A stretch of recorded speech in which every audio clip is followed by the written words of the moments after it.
भोरे 5 गो लोग के बैठा के दूगो चूल्हा जोरबाऊगे। भोरे 5 गो लोग के बैठा के दूगो चूल्हा जोरबाऊगे। गे बुढ़िया हम जर में अब नहीं रहबोगे। गे बुढ़िया हम जर में अब नहीं रहबोगे।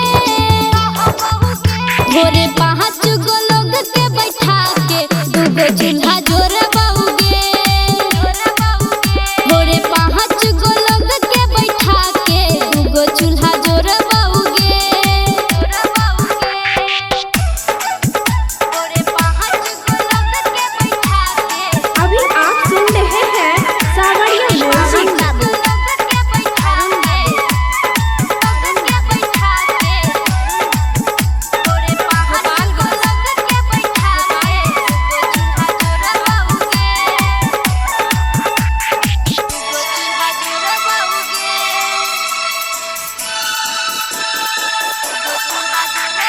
अलगे बनेबो अलगे खेबो अलगे जिंदगी बीतेबोगे। अलगे हे भोगे एतही रहबो नहीं नहीं जेबोगे। अलगे बनेबो अलगे खेबो अलगे जिंदगी बीतेबोगे। अलगे हे भोगे एतही रहबो नहीं नहीं जेबोगे। बड़की सजली के जार में अब नहीं रहबोगे। बड़की सजली के जार में अब नहीं रहबोगे। भोरे 5 गो लोग के बैठा के दूगो चूल्ही गारबाऊगे। भोरे 5 गो लोग के बैठा के दूगो चूल्ही गारबाऊगे।